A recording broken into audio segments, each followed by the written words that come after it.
আসসালামু আলাইকুম। নিম্নচাপ, ঘূর্ণিঝড়, বন্যা বাংলাদেশের জন্য একটি সাধারণ বিষয়। প্রতি বছর শত শত মানুষ বন্যার কারণে ক্ষতিগ্রস্ত হয়। 2024 সালের বন্যায় এখন পর্যন্ত মৃতের সংখ্যা 13 এবং ক্ষয়ক্ষতির সম্মুখীন হয়েছে প্রায় 50 লক্ষ মানুষ। আবহাওয়াবিদগণ বাংলাদেশের বন্যার কিছু প্রাথমিক কারণ নির্ণয় করেছেন। তার মধ্যে অন্যতম একটি হচ্ছে ভারতের বাঁধ খুলে দেওয়া। আন্তর্জাতিক আইন অনুযায়ী নদী নিয়ে এমন কিছু করা যাবে না যাতে প্রতিবেশী রাষ্ট্রের ক্ষতি হয়। ভারতের সাথে আমাদের বেশ কিছু চুক্তি রয়েছে, কিন্তু আন্তর্জাতিক আইন অনুযায়ী চুক্তি না থাকলেও ইচ্ছাকৃত কারো ক্ষতি করা যাবে না। কিন্তু এসব আইনের তোয়াক্কা না করে ভারত প্রতি বছর বাঁধ দিয়ে পানি আটকিয়ে রাখে, যার ফলস্বরূপ শুষ্ক মৌসুমে বাংলাদেশের কৃষকরা ফসলের জন্য ফসলি জমিতে পানি পর্যাপ্ত সুবিধা পায় না। বাংলাদেশ মরুভূমিতে পরিণত হয়। আবার বর্ষাকালে তারা রাতের আধারে নদীর সবগুলো বাঁধ খুলে দিয়ে বাংলাদেশকে প্লাবিত করে দেয়। 1974 সাল থেকে শুরু করে 76 সালে মাওলানা আব্দুল হামিদ খান ভাসানীর লং মার্চ এবং সর্বশেষ 1996 সালে ফারাক্কা নিয়ে অনেকবার পানি বণ্টন নিয়ে ভারতের সাথে চুক্তি হয়, কিন্তু একটি দীর্ঘস্থায়ী চুক্তির অভাবে বাংলাদেশের আজ এই অবস্থা। কথিত বন্ধু ভারত আমাদের 54টি নদীতে বাঁধ দিয়ে আমাদের পানি বণ্টন থেকে বঞ্চিত করে রেখেছে। বর্তমানে চলছে বাংলাদেশের বন্যার ভয়াবহ অবস্থা। ভারত থেকে নেমে আসা ঢলের কারণে বাংলাদেশের পূর্বাঞ্চলে ফেনী, নোয়াখালী সহ দেশের 10টি জেলায় 77টি উপজেলা এখন পানির নিচে। এই বন্যায় 9 লক্ষ মানুষ এখন পানিবন্দী হয়ে আছে এবং প্রায় 50 লাখের মানুষ ক্ষতির সম্মুখীন হয়েছে। ভারতের ত্রিপুরায় ডুমুর জলবিদ্যুৎ প্রকল্পের বাঁধ খুলে দেওয়ায় এমন বন্যা সৃষ্টি হয়েছে। এই নিয়ে ভারতীয় গণমাধ্যম সংবাদ প্রকাশ করলেও ভারত সরকার তা প্রত্যাখ্যান করে।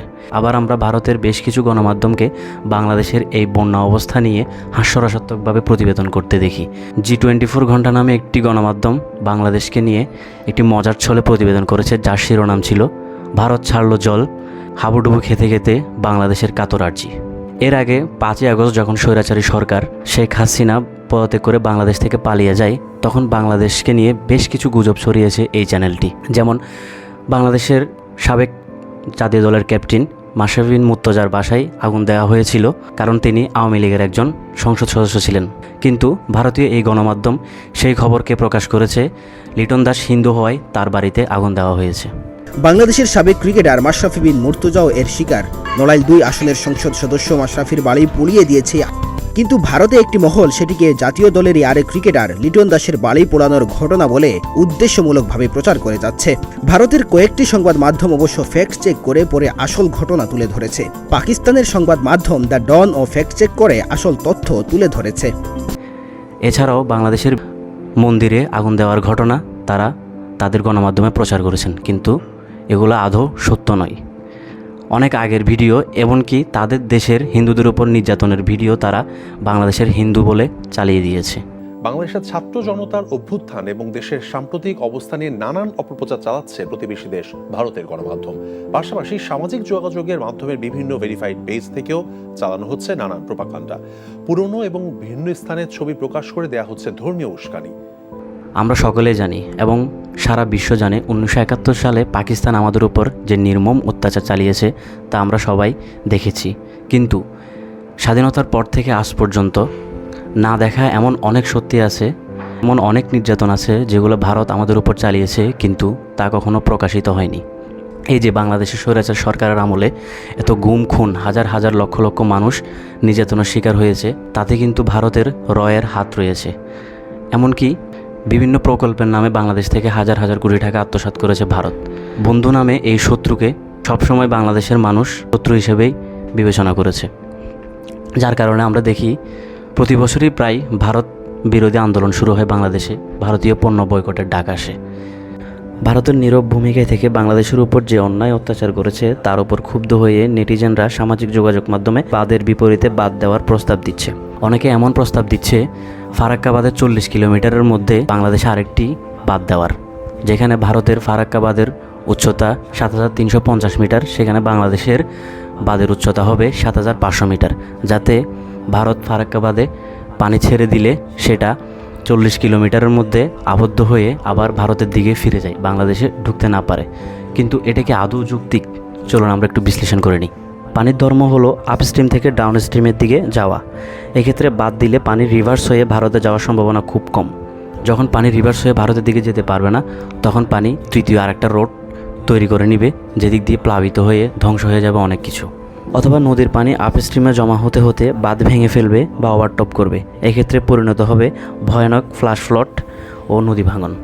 এখানে আরেকটা গুরুত্বপূর্ণ বিষয় হচ্ছে, বাংলাদেশের সাথে ভারতের অভিন্ন 54টি নদীতে প্রায় সবকটিতে ভারত বাঁধ দিয়ে রেখেছে, কিন্তু ভারতের সাথে আমাদের শুধুমাত্র ফারাক্কা বাঁধের নিয়ে চুক্তি আছে, আর কোনো নদী নিয়ে ভারতের সাথে আমাদের চুক্তি নেই। তাই প্রত্যেকটি নদীতে বাঁধ দেওয়াটা সম্ভব নয়। এই নিয়ে ভারতের সাথে আলোচনা করে কিংবা জাতিসংঘের নদী আইনের চুক্তি মতে নদীর মধ্যে কোনো বাঁধ থাকতে পারবে না, নদীর পানিকে স্বাধীনভাবে বয়ে চলার সুযোগ দিতে হবে। তাহলে এই ধরনের সমস্যা থেকে আমরা মুক্তি পাবো। তাছাড়া কোনো রকম গাইডলাইন ছাড়া এক রাতের মধ্যে সবকটি গেট খুলে দেওয়ার মতো কাজ মেনে নেওয়া যায় না। একে জবাবদিহিতার আওতায় আনতে হবে। সেচ প্রকল্প বা রিজার্ভার প্রকল্প হাতে নিতে হবে। কৃত্রিম খাল খনন করতে হবে, যা বন্যার সময় পানি ধারণ করবে এবং শুষ্ক মৌসুমে আমাদের চাষাবাদের জন্য পানির ব্যবস্থা করবে। এই সমস্যা সমাধানের জন্য আরেকটি গুরুত্বপূর্ণ তথ্য হচ্ছে, উজানের ঢলে আসা পলি জমা হয়ে নদীর গভীরতা কমে যায়, যার কারণে নদীর পানি ধারণ ক্ষমতা কমছে। এক্ষেত্রে ড্রেজিং অনেক জরুরি। আমাদের প্রতিনিয়ত ড্রেজিং করে নদীর গভীরতা বাড়াতে হবে, নদীর নাব্যতা ধরে রাখা এবং পানির নিরবিচ্ছিন্ন প্রবাহ নিশ্চিত করতে হবে। আসুন এবার আমরা জেনে নিই বন্যার্থদের নিয়ে আমাদের করণীয় কী। আমরা অতি আগ্রহী হয়ে আবেগের বশবর্তী হয়ে 20-30 জনের একটি দল গঠন করে চলে যাই বন্যার্থদের পাশে দাঁড়ানোর জন্য, যাদের আগাম কোনো প্রস্তুতি নেই, যারা জানে না কীভাবে সেখানে পরিবেশের সাথে খাপ খাইয়ে তাদের সাহায্য করতে হবে, এবং এমনকি তাদের অনেকের জানা নেই সাঁতার, যার কারণে ওইখানে গিয়ে একটা বিশৃঙ্খলার সৃষ্টি হয় এবং হতাহতের সংখ্যা আরও বেড়ে যায়। তো আমাদের করতে হবে কি, যেগুলো ট্রাস্টেড ফান্ড আছে, যেমন শেখ আহমদুল্লাহর আসুন্না ফাউন্ডেশন, ওই রকম ট্রাস্টেড ফান্ডে ডোনেট করতে হবে, যাতে ওনারা সঠিকভাবে বন্যার্থদের মধ্যে ত্রাণ বন্টন করে দিতে পারে। অতি বিলম্বে আমাদের বন্যা ট্যুর বর্জন করতে হবে। সবাইকে অসংখ্য ধন্যবাদ, ভালো থাকবেন। আসসালামু আলাইকুম। সাবস্ক্রাইব।